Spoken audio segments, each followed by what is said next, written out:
Assalamualaikum warahmatullahi wabarakatuh. Hi, meet me again. I am Istri Rahmat Cinta. I'm from Magister English Education, IKIP Siliwangi, Bandung. In this chance, I would like to deliver about our midterm project in classroom discourse analysis in the topic IRF or Initiation, Response, and Feedback Theory and Wait Time Theory in EFL Classroom Discourse. Yeah, the purpose of the presentation. The first one is to explain the IRF and wait time theory in classroom discourse. The second is to study the implementation of the theories based on scientific journal. And then the third one is to present the pros and cons of each theory. And the last one is to offer the pragmatic consequences for English language instruction. Okay, talk to the first theory, IRF theory. This theory was developed by Sinclair and Coulthard in 1975. It was used to examine classroom communication trends. Yeah, the primary interaction structure was the first one, teacher initiates the classroom, yeah, and then the students give the response and teacher gives feedback. Okay, as the Journal of Hellerman 2003 emphasized the process of giving feedback, uh, Hellerman stated, or giving an example. In the classroom, teacher said, "What is it?" Yeah, by giving a picture, yeah, to the classroom. And then the students respond, "It's a lever." And the teacher give feedback to the students, "A lever." Yeah. Nah, the teacher doesn't just repeat the student's answer, but the teacher also uses the intonation and emphasize the word lever. Yeah. Yeah. The second journal came from Purnawati 2021. Purnawati stated that open-ended questions and active feedback improve students' vocabulary. For example, in the classroom case like this, teacher give the initiation by giving question like, "Could you describe your favorite animal?" Nah, and then the students respond, "My favorite animal is elephant because it is big and smart." Now, and then teacher give the feedback to students by saying, "Great, so your favorite animal is elephant because it is big and smart. Could you tell me what it is?" Nah, in this case, the teacher give feedback by asking again about the deep understanding or deeper information from the student about their favorite animal. So teacher encourage student elaboration through open-ended questions and feedback. Okay, the next journal that discuss about IRF theory, it is Hamza 2019, comparing IRF practices in experienced and novice teacher. Nah, in this case, we pay attention to the novice teacher. Now, the novice teacher, they say, what is the past form of the word go? Students respond, "It's good." Yeah, good. The teacher give the feedback. The novice teacher usually give feedback like, "No, it's went." Yeah, directly the novice teacher told the student that, "No, it's went."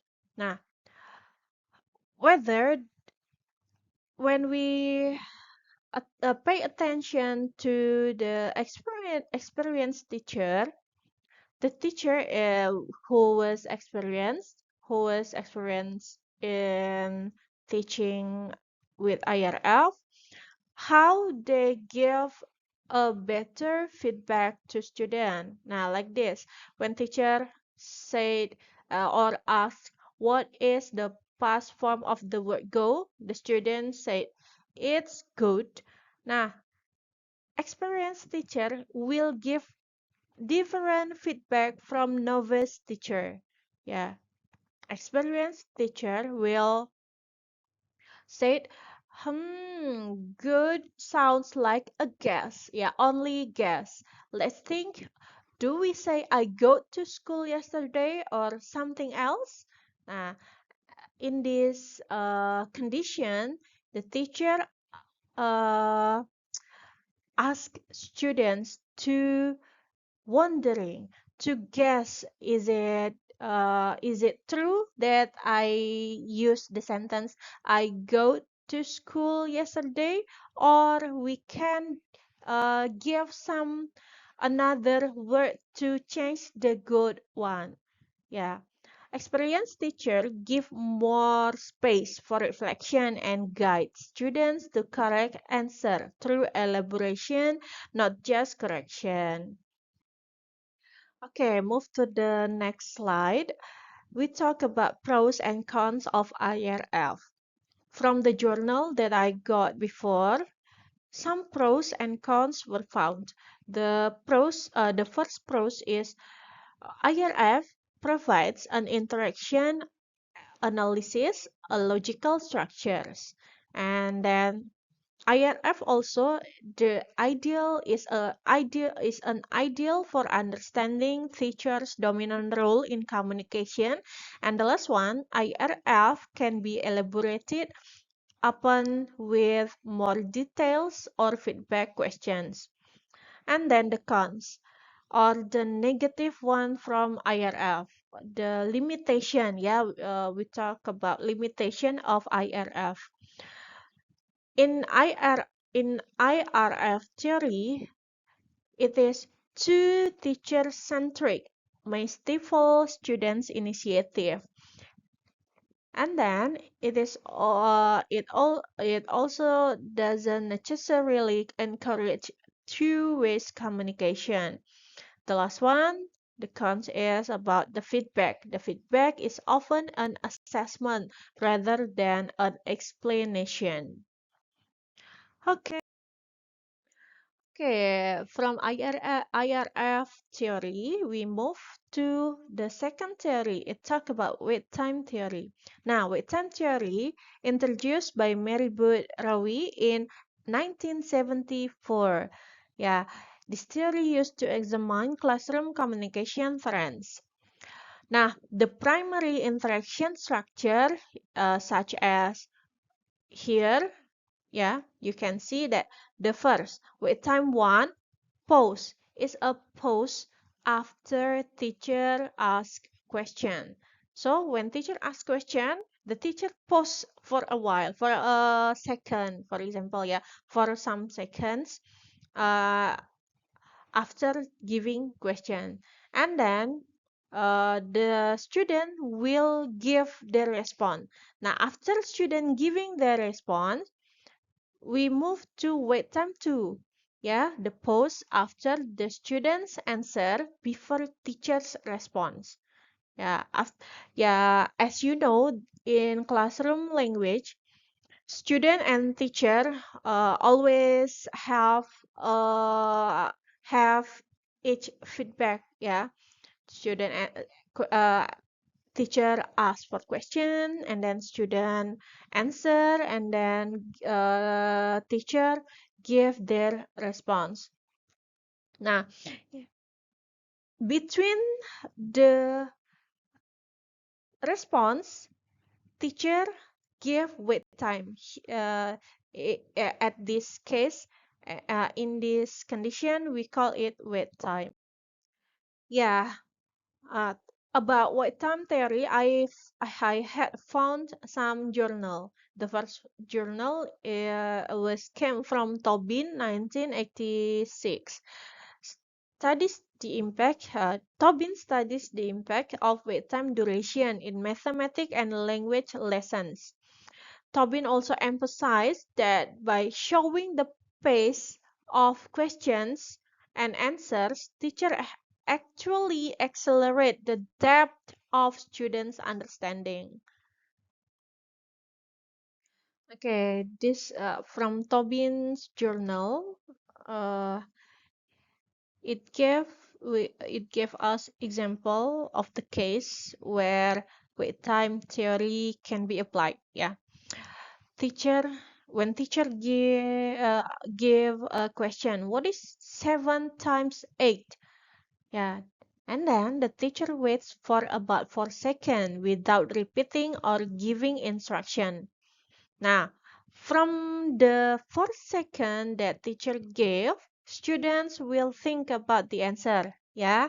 Now, when students said 56, now after a significant period, students demonstrated enhanced confidence and cognitive speed.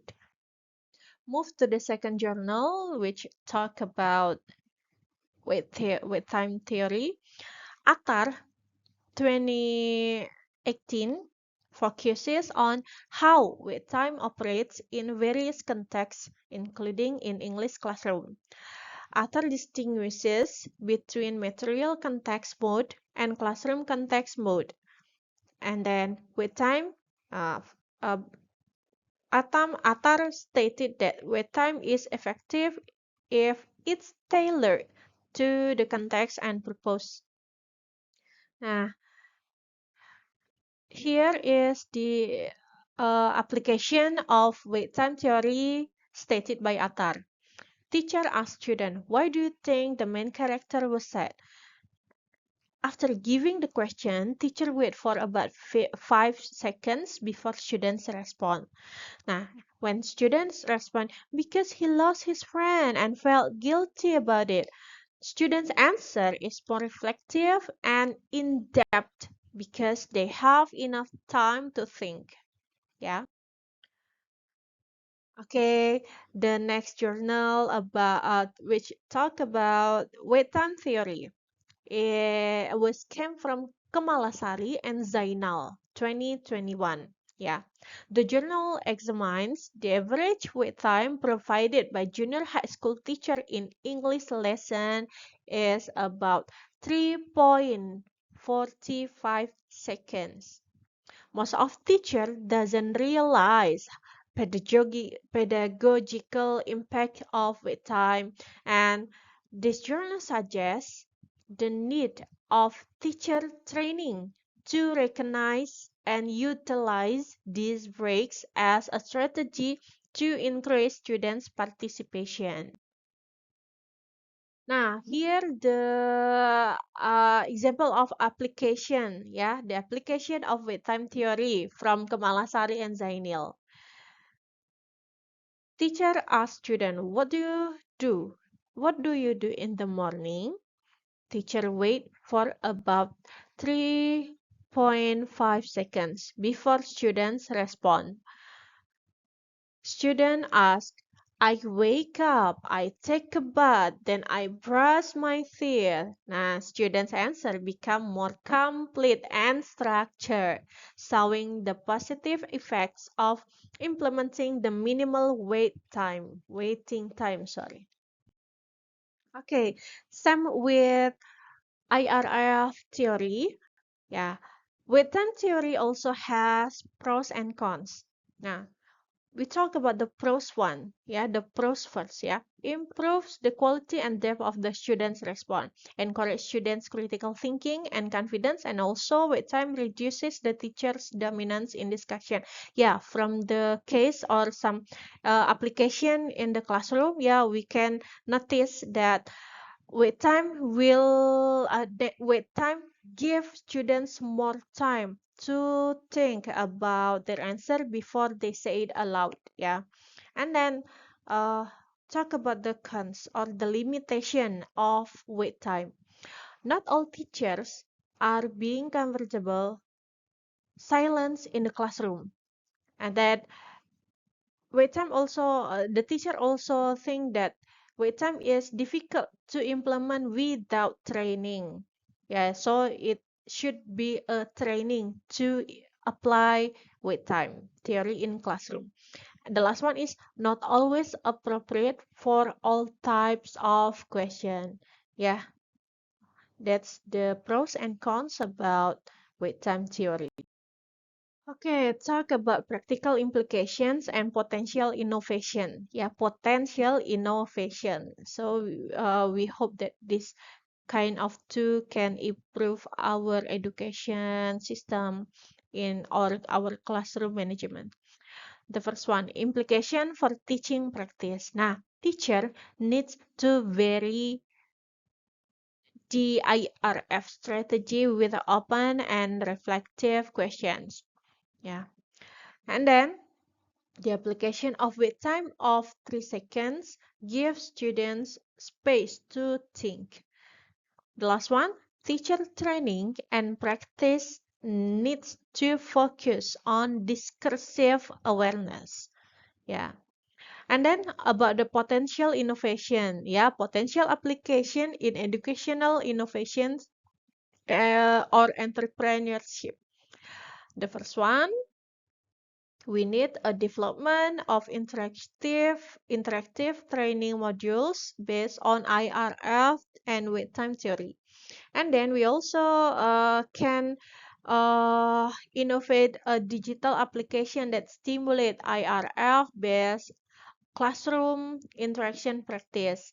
And also uh, we can have an online teacher training services on classroom discourse management to improve the quality of learning. Okay, here the bibliography. Okay, I think that's all that I can share. I can deliver about my understanding of IRF and wait time theory.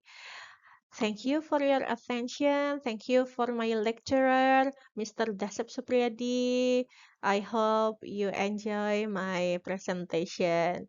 Wabillahi taufiq wal hidayah. Wassalamualaikum warahmatullahi wabarakatuh.